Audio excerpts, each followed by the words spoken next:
Hello and welcome to the morning after show presented by our good friends over at Underdog Fantasy Sports. My name is Joshua Reimer. I am joined by none other than Jared Block. Jared, how you doing this fine Tuesday morning, sir? Doing great. Long day of baseball yesterday, and it feels like, everybody else in the world had an off day, but us, and that's kind of how it goes now. Yeah. I was talking to family, I saw some of them on Sunday, and, everybody's celebrating that they had off. And there's now a few people that are in healthcare that have to work on holidays and things like that, so they understand me, but they're like, oh, you have to work tomorrow? Isn't that bad? And I was like, no, not really. I mean, I it's, mean, it's actually not that bad. yeah, I have to work tomorrow, yes, but I get to watch sports all day. So is it really that much work? Yeah, it is what it is. Yeah, I talked to my buddies about it because they were like, "Are you off?" Like they were talking about all the stuff they were doing, and a lot of them were going to the lake, and a lot of them were just hanging out and chilling. And I was like, "Yep, here I am at my desk researching for today's slate." So it wasn't a day off for us yesterday. We took a day off from the streams at least, so a little bit of a refresher for us. But we are back, getting back to our normal schedule today, and we have a lot to talk about. We haven't run the morning after show in a little bit because of some things on my side, but we get to run it now, and we get to talk about a lot of sports news that's been happening over the past few days. Yes, lots of things have happened. I am excited to break them down with you. We haven't talked NBA in a while. We didn't have a UFC card last week, and we do now. The NHL playoffs seem to continue on forever, and we always have NFL news to break down. It does. It does seem to continue on forever, man. Like they're if this is the conference finals, right, that are coming up. Right. This has been going on for way too long. This feels ridiculously long. Anyway, let's get into it. We always start off with the NHL recap, so let's do exactly that. Last night, Game 7, the best two words in sports, Game 7, and Rangers, Canes at home. Canes have yet to lose a home game so far in the playoffs this season. They lose their first last night. Rangers embarrass the Canes at home, end up advancing to the conference finals, winning 6-2 in that Game 7. ADH Panic says, "What's going on, guys? What's going on, man? Glad to have you here, Jared." It's very interesting to see this Canes team lose at home. I was shocked when I woke up this morning and checked the score because, like I said, this Canes team hasn't lost at home. They've been a pretty dominant home team. And this loss at home, I saw like a few injuries were part of the reason why it happened. Obviously, not the full reason, but I saw some injuries could potentially be the case of why it did happen. Yeah, it was a really convincing fashion too. It wasn't like it was just like I don't know. I feel like it feels like we haven't seen too many Game Sevens. We'll talk about the one that happened on Sunday, but haven't seen too many exciting Game Sevens in a lot of sports. Now, this one though is kind of odd because I mean, yes, they do have very, very similar points totals as well as records, but this New York Rangers team, predominantly known as being an elite home team, and they didn't show that today. They played very, very well on the road. Carolina, very, very strong home team as well, and you saw that's why this game made it to, or the series made it to Game 7 in the first place. But yeah, I think that the Hurricanes were one of the heavier favorites to come out before this round started, the semifinal round. So or the quarterfinal round, excuse me. So yeah, it should be. I don't know. It's we have a. I'm rooting for the Rangers hard here because I don't want to see Tampa Bay go back to the finals. Yeah, I can understand that. I think it's a good reason to root for them. We have the conference finals matchups set now after this game. Obviously, the Rangers are one team to advance, and they face off against the Lightning, like you said. But we have the game one of Oilers and Avalanche tonight. That'll be a good series. Avalanche, the favorites there. If the favorites in game one, I'm pretty sure they're the favorites to advance as well. They've been a pretty solid team overall. So it's going to be interesting to see who comes out on top. And by the way, thank you, ADH Panic, for the sub at tier one. We greatly appreciate it here. But yeah, Avalanche, Oilers, any thoughts on game one tonight? Not too much. I might actually watch because we'll see how my MLB lineups go. But it's we're getting to the point now where like we have this little gap, and we'll talk about NBA here in a second. But there's a couple days now where we don't have more than one sport to talk about. Yeah, it's gonna be. We're getting into that time. We kept talking about it, like between us. These shows are gonna be a little bit more watered down during the summer when there's not much else to talk about except for MLB and some NFL news and stuff. But we still get to talk about the NBA Finals coming up soon. But first, let's talk about Game 7. Let's talk about the Celtics facing off against the Heat. That Game 7 was, I don't know, what were your thoughts on the Game 7? Because there was at points where it felt like the Celtics were running away. There was points where it felt like the Heat could come back. I feel like it didn't really get interesting until those last few minutes when the Heat were making that incredible comeback down like what I think it was 11 points, and they were still fighting all the way to the end.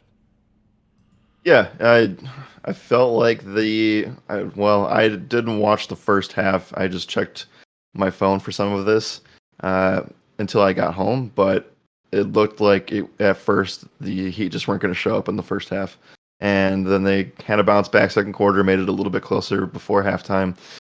The third quarter was evenly matched, and then the Celtics kind of just thought that it felt like they had control of it once again, which very weird road game wins in this series. Didn't ever feel like anybody, especially the Heat. Maybe the Celtics did have a little bit more home field or home court at times, but the Heat just didn't seem like their home court existed at all in this series whatsoever. So it kind of does look like that number one seed was all for naught. And I don't know. I mean, they have some serious issues. They are one of the oldest teams in the league. And you saw Kyle Lowry, a shell of himself in that game. No one really stepped up. Tyler Hero missed like 3 games in the series, tried to come back, wasn't really effective. Oladipo, probably one of the better guys in the series, and that's saying a lot because he wasn't really, back to himself yet either. So I think the biggest thing for me was the fact that the Celtics, while only winning by 4, they avoided possibly one of the worst collapses in 5 minutes of all time.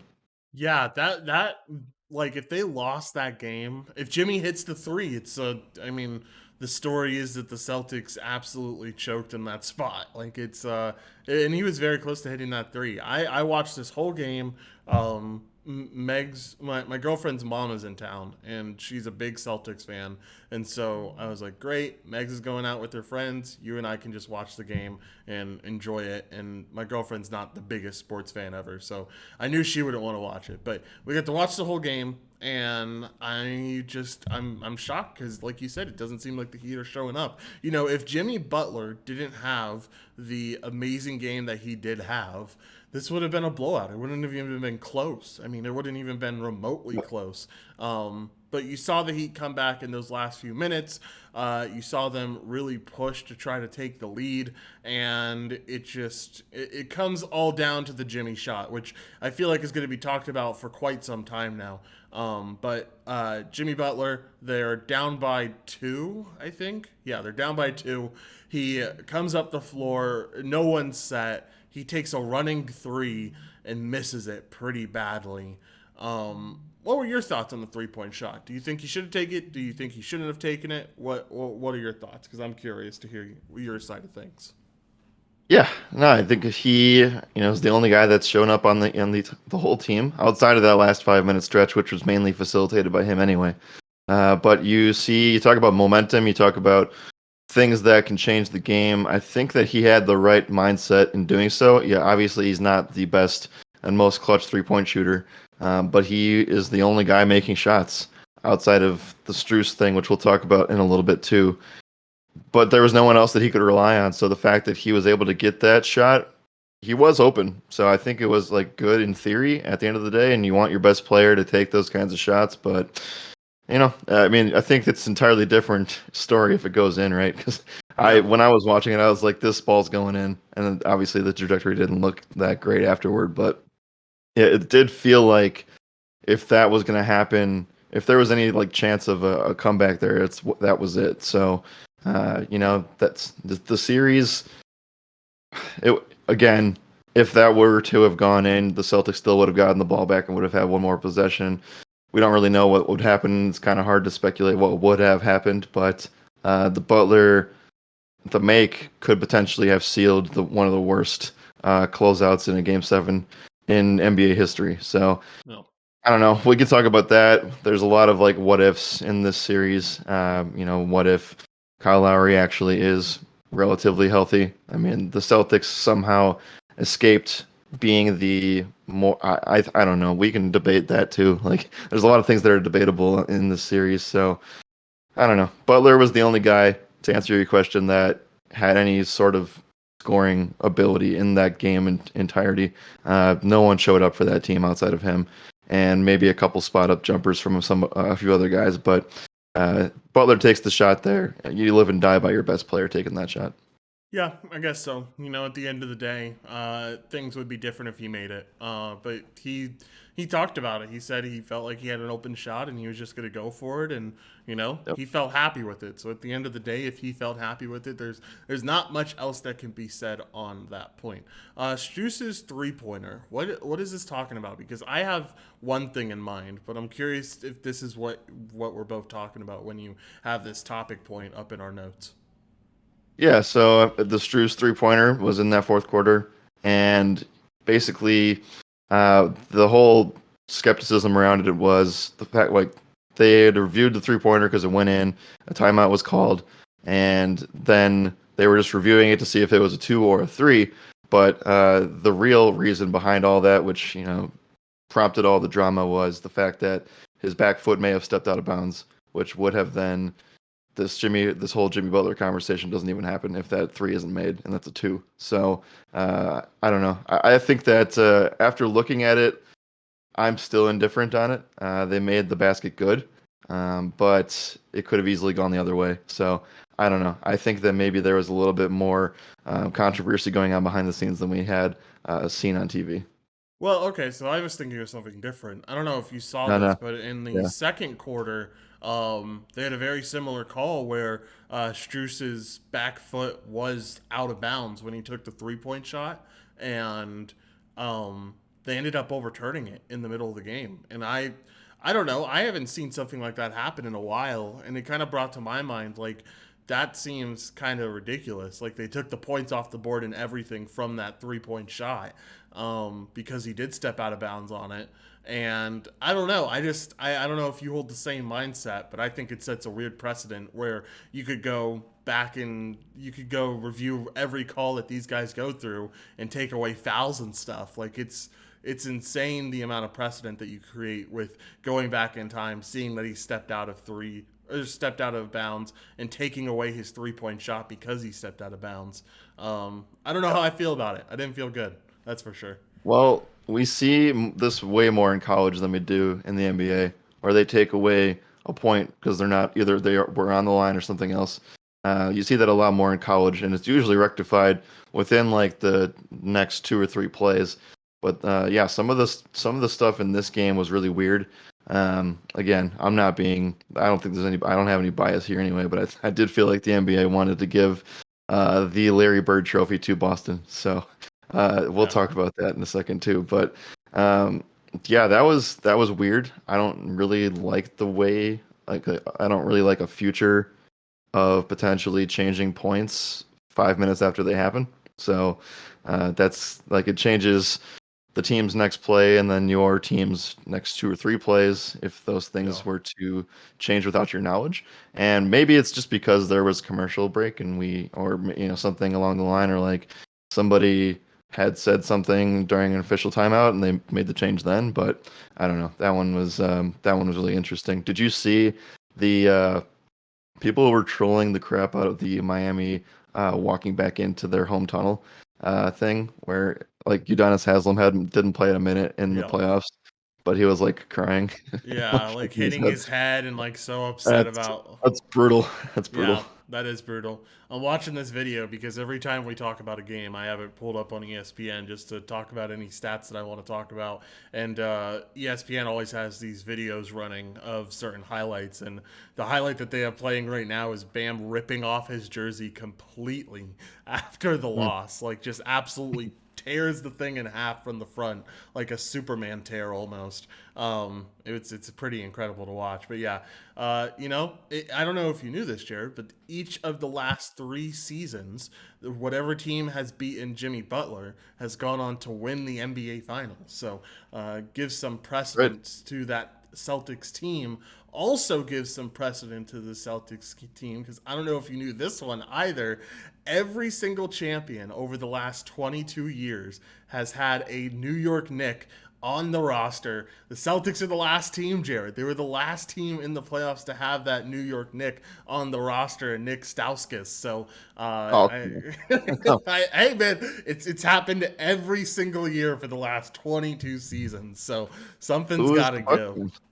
Who is the Bucks guy? I don't know off the top. I'd have to go look at the roster. I don't know who it was, but I know it's been like a really long time that this is held firm. Here we'll go. I'll look it up while we talk about Boston winning this Larry Bird Trophy, which is the new. This is a new award, right, for Yeah, the 75th season of the NBA? that's right. They are starting to give out the awards for best player in their respective conference finals. East gets the Larry Bird Trophy. West gets the Magic Johnson Trophy. So the winner of the Larry Bird Trophy goes to Jayson Tatum. Believe that they're like we. I'm not going to take away anything from Jayson Tatum. He was at times the best player in the series, but most of the time the second best player. Definitely the best player on his team in regard to stats.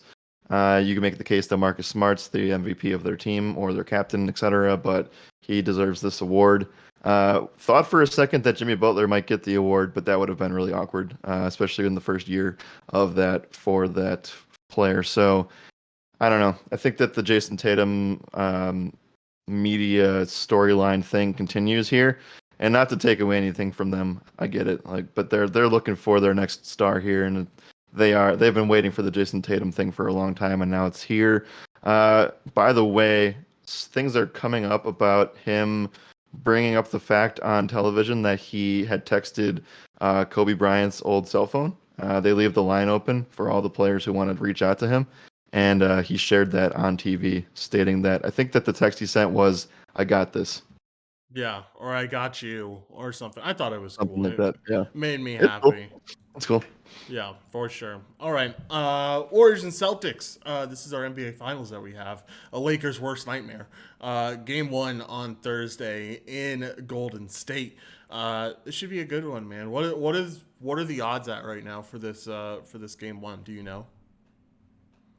Game one, I'm just gonna pull up the odds again. I think that the Warriors were like, let me guess actually, because I've been pretty good at this guessing You thing. have. Yeah. Uh, I'll give the Warriors 4 points, 4 points. I think it's gonna and be like 6. Golden State minus 3.5. Oh, jeez. See, you're so much better at that than I am. I can never get those things right, and it seems like you always nail it right on the head. I So yeah, don't I don't even know if I agree. I would have said so. I heard something. I didn't hear the line, but I heard like a lot of analysts are saying that this series is as even as it can get, and I personally don't agree, but that did swing the number that I had in my head. I don't agree that these are two evenly matched teams. I think that the Warriors are a clear tier above them. see, So we'll you've see. doubted the Celtics for like the I have. past 3 series, though. So I know. I don't know. I I know. feel like you're still a little bit on the salt train because of the Potentially. Celtics beating you guys.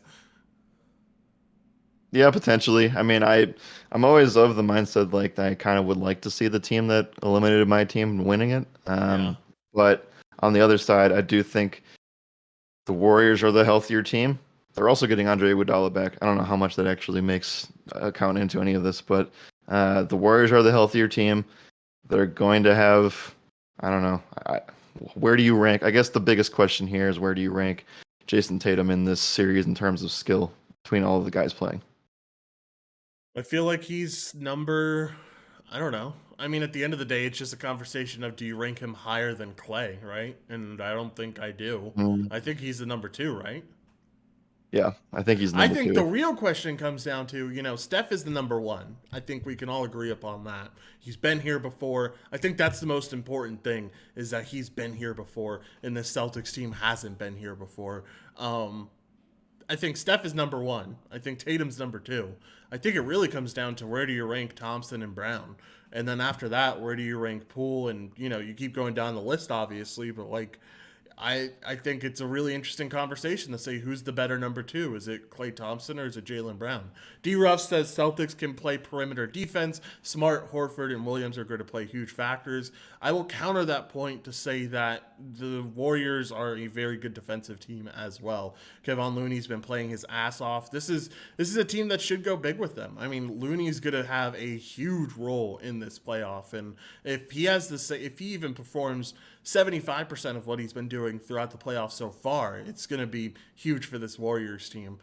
He needs to show up, though, and he's going to be a very key, important piece. Draymond's been an amazing defender all playoffs long. Clay's done a great job. I think overall, they get back Gary Payton, too. So, like, the defense is going to be there for this team. I honestly think they're kind of evenly matched when it comes to the defense. Maybe the Celtics have a slight edge, but it's not by as much as people are going to make it out to be. Yeah, for me, I just feel like the Warriors, we talked about this last series, like they could easily just run small and force the Celtics to match that and play a guy like potentially Daniel Tice, who's going to be a liability, play a guy like Derek White, who's potentially going to be a liability on offense. I don't know. We'll see what they end up doing. I'm curious to see where Otto Porter slides in here, if he's able to go or not. I would think he would be doubtful for the earlier part of the series, but we'll see. And the Warriors have had 5-6 days off. Celtics only get a couple, and they also have to travel across the entirety of the country to the other side of the coast. So I don't know, just not. I don't really feel like this one's matched for game one. Maybe I'm wrong towards the end of the series. I personally will go Golden State in six, primarily for the reason that you stated. Warriors have several guys on the team that have won multiple titles and have been in this spot, and their culture in general has proven that they hold that reputability highly. So that, and just the fact that I don't think Marcus Smart and Robert Williams are 100% or even close. Yeah, I can get behind both those takes. By the way, you asked who the player was on that Bucks team. It was Bobby Portis. I'm clicking through all these names, Oh, thinking it that's was right. a. That's Think right. I'm clicking through all these Yeah. names, thinking it was a fringe player, and realize, wait a minute. I click on Portis's name. It's Bobby Yep. Portis. I was clicking on like Sam Merrill and DJ Wilson and Jeff Teague, and of course it's one of those easy ones. Anyway, yeah, should that game one should be interesting, man. I'm excited to see it, and excited to see who wins this series. I think it's going to go seven, and I think Warriors close it out at home in game seven. But I think, the number one thing that you'll see this Celtics team really struggle with is if it's anything like the last series, if they turn over the ball like they did Yep. against the Heat, they are going to be down bad really early because Warriors are just a team that, especially transition threes. I mean, the team that you think about when you think about transition threes is the Warriors. They really make you pay for those turnovers. So we'll have to see, but it should be a very good series. All right, let's move on to some news that we have. Lakers hire Bucks assistant Darvin Ham. This came out around Saturday, I think, or Saturday or Friday, right before the Ready? Yeah. Warriors game. Big news for this Lakers team hiring their head coach. Big news for your Bucks, because I know a lot of people from this Bucks organization was saying he deserved the chance, and no better spot to get a chance than to get it in LA with LeBron and AD. What are your thoughts on the hiring by the Lakers? Well, I think it's a, I think it's a solid move for the long term of their future. I do hope that they actually give him somewhat of a leash here, or like like let him go a couple seasons. Don't just you know spit him, like take him in and spit him out after a year or two. Yeah. I feel like I don't know. I think that's more along the lines of what could potentially happen if things don't turn around quickly. You gave Frank Vogel won a championship, and people forget about that, and he's just Mm-hmm. gone, no job. Yep. So I don't really know. What I do know is that I thought that Darvin Ham was going to be the coach for the Milwaukee Bucks after Bud either retired or moved on and lived out his contract there. But he's a guy that was a huge part of our championship run, and he is a big part of Giannis's evolution and growth in the league. And I do feel like, if anything, this move for the Lakers is positive in my eyes because they decided to go against all of the either NBA regular head coach names like Stotts or Mhm. the big name like not celebrity, the big name like former players slash TV analyst slash like this is the Yeah. guy that can fit the LA mold. They didn't do that this time, and they Yeah. haven't done that in a long time. You can say like even before Walton, like you're talking about like 10 plus years of. I don't even know the last time they've even done this. Yeah. So It's I been a think while I think since. that's solid. So Yeah, I definitely agree with you. I think that Darvin Ham's ability to develop Giannis is going to play a huge role in his ability to develop Anthony Davis throughout this season and throughout the 4 seasons that he's with us or longer. I think this head coaching hiring, because he's not only was it really incredible what Ham was able to do with Giannis, but it's also incredible. I mean, you talk about all the big men that have come out of Milwaukee, Bobby Portis, Brooke Lopez, all those big guys that have done really well with that Bucks team. I think it could pay dividends for Anthony Davis, this hiring of Darvin Ham. And I'm excited for him, man. LeBron is too, so that's all I needed to hear. If LeBron's thrilled about the hiring, then I'm thrilled about the hiring. All right, last thing here. CJ McCollum joins ESPN as an NBA analysis. This starts Thursday for the playoff game. What, is he going to be part of the halftime show? he must be like I know this isn't like ESPN doesn't have the finals, so this is kind of like the interim thing in place of Inside the NBA. They don't the Inside the NBA is done, so they'll have ESPN coverage. Obviously, I think he will be one of the color guys for this halftime stuff. In between quarters and things like that. I learned that he graduated from Lehigh with a journalism degree, so that's why Oh, he has this. very cool. No, ADH Panic, he did not retire. He's just earning some bread in the off season. I think is what this is at the end of the day. I'm sure he Yep. got paid handsomely for that Oh, he did. role with ESPN.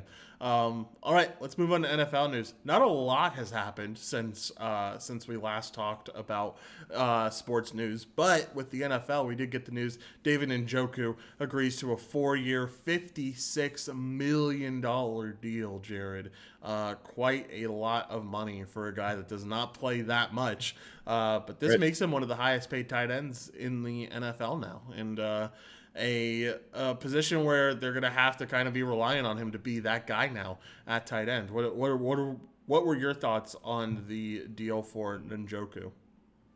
Whoever is making the numbers for the Cleveland Browns really, really likes tight ends. That's what I Yeah, learned. yeah. Because you're still paying Austin Hooper as well, and they gave him an extremely high contract to do nothing. So, Mm-hmm. yep, David Njoku makes more money than said players: Mark Andrews, Jonnu Smith, Cam Brate, uh, Taysom Hill's on this list. I don't know. I guess that still counts. I guess. Hunter Hunter Henry, Kyle Pitts, Zach Ertz, Waller, Higbee, Logan Thomas, T.J. Hawkinson, Noah Fant. The list goes on. Dalton Schultz is on here too, that are lower than that amount of money. What that does tell me though is if it's not the Chiefs, someone is paying the bank for Travis Kelce because he should not be in the same conversation as David Njoku.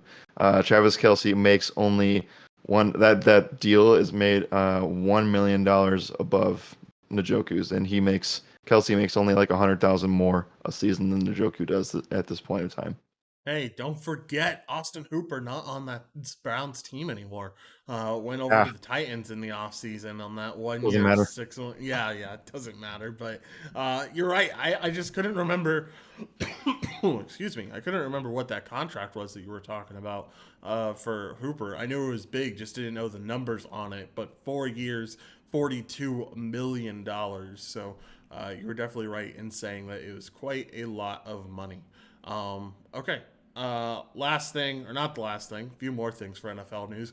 McDaniel states that Carr knows the team is his in response to Kaepernick's tryout, which went well, according to everyone that you heard from in the media, but no signing is imminent for Kaepernick.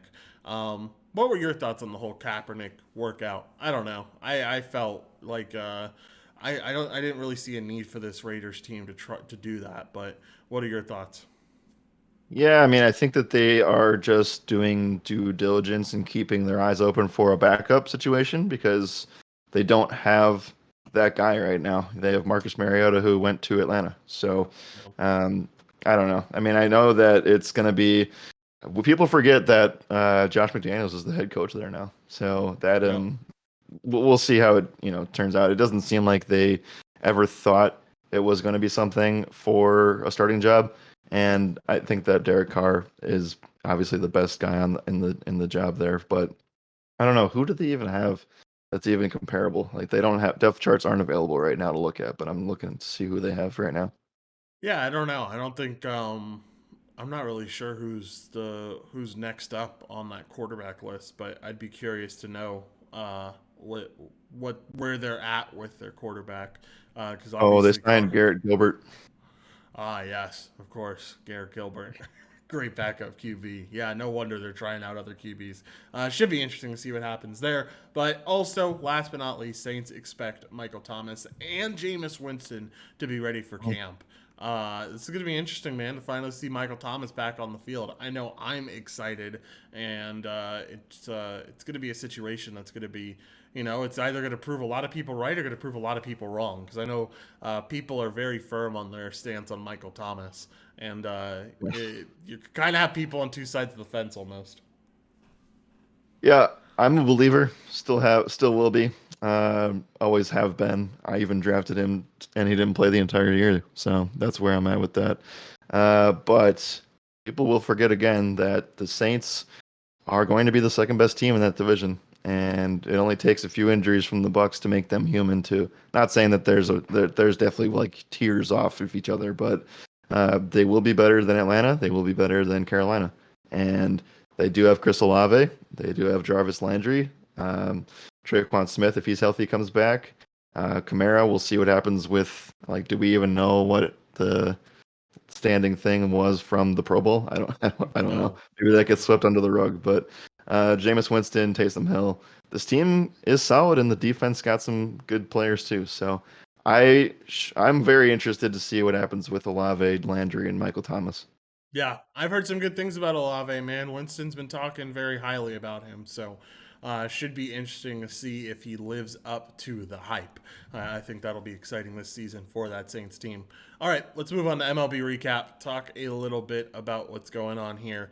Yesterday, 42 home runs hit on Memorial Day. Pretty offensively heavy day, like the last few weeks have been. But, with all that offense, there's got to be at least a little bit of defense.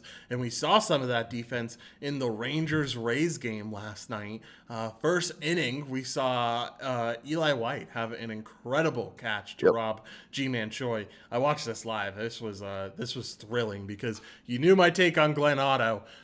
He did not have the best first inning, and that really saved his first inning from becoming a disaster. Yes, it did. Did not watch. I'm glad I didn't because I would have given myself a heart attack and probably closed my phone. Yep. But yeah, that was an amazing catch. G-Man Choi was stunned. He couldn't do anything but just laugh. And yeah, Eli White. I think it looks better that he's kind of a smaller dude, but it looks better that the fence was so low because he just like cleared it with half of his body. Mm-hmm. Great catch nonetheless. But yeah, that definitely saved the entire outing because then Glenn Otto would go on to get the quality start and the win. Yeah, man. Felt good. Felt good to have that take pan out perfectly because he had a great game for the price tag he was at over on DraftKings and FanDuel. When it comes to the rest of the slate last night, I guess, I talked to you about this before we went, or before we posted lineups, and just talking about, like, are the Red Sox finally taking that step back? Seems like last night they continue to take that step back from that high powered offense that they just had. Orioles win 10-0 last night. Out hit 14-4 when facing off against the Red Sox in that game. Orioles win that series 3-2. It was a 5-game series. What are your thoughts about the Red Sox losing like that? Because I don't know. That's definitely interesting. This feels like the Red Sox of old. Yeah, I don't know. They faced a guy that didn't give up a lot of hard contact, and they weren't able to put the ball in play really. So those things kind of just added up. And once it got to 6-0, I kind of felt that that one was over. And then Baltimore just kept pouring it on. So I should have stuck with my take a little bit more. I had minimal interest, so I guess I'm not too mad at myself. But Baltimore just completely stomped them last night. I'm happy I went Mets over. I had a Red Sox stack like 15 minutes before lock and ended up pivoting away to get into that Mets team where Eric Fetty really struggled again with Keibert Ruiz behind home plate. We have Corbin behind home plate today. I am very curious to see what the Nationals are going to do. You know, Keibert Ruiz or Riley Adams. They have to make a choice there. Ashby, what a start, man! This guy is the most confusing starter in the Yep. MLB, and you can't convince me otherwise. Fans 12, just an amazing game for him. 6 innings, 12 strikeouts, only allowed 1 earned run. Looked really good. Hader got the save here. And now you have Eric Lauer coming in this game. Like, is this just going to be another game with 10 plus strikeouts? I don't know. I don't know what to say about any of these Brewers lefties anymore. I really Yeah. don't. So, uh, I had there was a brief like 5 minute span of time before lock where I was debating between Ashby and Otto, and I ended up going Otto. So, that's what it is. Like Otto still did well, and I don't know. I just feel like this like Ashby could easily turn around next week and give up 6 runs in 2 innings, right? Like that's Yeah. kind of what he is. But you nailed it. This Cubs team hit the ball on the ground a lot, and that's kind of what they did last night. So Yep. the total of the game of 11.5 did not work out, and if you backed that number from game one, you ended the night with a loss. So You're really that upset. was really, yeah, you probably were. That was the highest total game of the slate and did not pan out that way. But yeah, let's talk about the Mets because Nick Plummer, of all people, gets the MVP. Yeah, insane day for the Mets. Lots of runs put on the board. You had Starling Marte hit a home run. You had Pete Alonso hit a home run. But Plummer, great game, went 3 for 4 with 2 runs, 4 RBIs. You know, OG Nick was kind of saying, our resident Mets fan, he was saying that Plummer only got the start because to reward him for the home run on Sunday Night Baseball. But it seems like Plummer could be a guy that ends up being a key piece to this Mets team. We'll have to see. I'll be more interested to see how he does in a matchup that isn't against Eric Fetty. But that should be interesting. Dude, the last thing that I want to talk about, the Dodgers game. Like, what an insane game. Because Pirates, they come in, score 4 runs, look really good.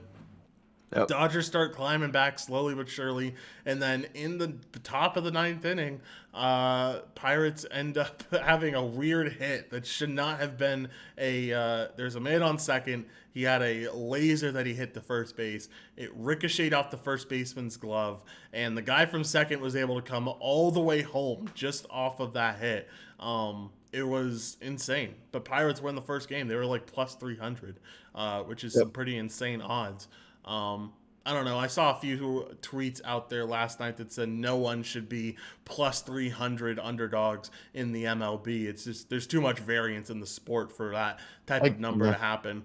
I don't know if I fully agree, but I can see their point for sure. Well, we will do this during the summer, and we've done it in previous seasons. We take underdogs a lot in Yeah. baseball. It's one of the more. It's the only sport where you can feel comfortable and probably be plus EV over a long sample size of things because they happen a lot. And rarely do you see an underdog like the Pirates get swept in a series like this against a Dodgers team. By the way, I've seen the play right after this was the play you're talking about, but Will Smith missed the tag on the game that or the hit that tied the game. Hmm. So a lot of things kind of ended up going the Pirates' way yesterday, including a Brian Reynolds no doubter off of his former teammate, which didn't know that was the thing. Learned something new there too. Walker Bueller and Brian Reynolds, team members of the Yeah. Vanderbilt squad. So Oh, okay. uh, you Yep. also had Marcano, who I didn't really know who even that was, hit a home run against Walker Bueller in the first inning to kind of open the game up. Yeah, should be interesting to see how that Pirates team does today because you have Urias on the Oh, they're gonna get mound. stomped. They're gonna get You stomped. you say that, man. Last time the Pirates Uh, faced Urias, they put up 5 runs. So okay, I all don't right. know. You could see the Pirates do something here. Should be interesting though. Should be a fun series to watch. All right, let's move on, Jared. Let's get to our dog days of spring here. Shout out to Underdog Fantasy Sports, our sponsors here at the Morning After Show. They keep the lights on, and we greatly appreciate it. But Jared, because they keep the lights on, we highlight their platform every single day, and we take a bet slip, and we both pick a bet since you have to pick two of them to bet on it, and it's a nice little bonus for the people who are listening. So, Jared, I will let you go first. What do you want to do here? Yeah, can't pick NBA today, so I'm not gonna do that. Um, thank goodness we don't have to cover this 12 o'clock game, and Corn gets to cover it for DFS members because I am not debating a Devin Smeltzer game. So let's see here. You know what? I'm gonna go and continue to ride the hot hand here. We'll go Jose Ramirez over 1.5 total bases against Lynch. Nice. I like it. We are gonna take Ronald Acuna over 8.5 fantasy points. I think it's important to realize 8.5 because you need those stolen bases for Acuna because he has been so aggressive on the base pads. That's why I'd rather take 8.5 fantasy points over the 1.5 total bases. And the matchup against Humberto Castellanos today is Uh, a beauty for him. yeah. So Acuna over 8.5 fantasy points is one that I really like. Also, I don't mind Jorge Soler for 1.5 total bases too. We don't have to add that one. It's just one that I like against Herman Marquez. I think Marquez gets shelled against this Rockies team or against Yep. this Miami team, but that's the Coors game of the day, so we'll have to see how that goes.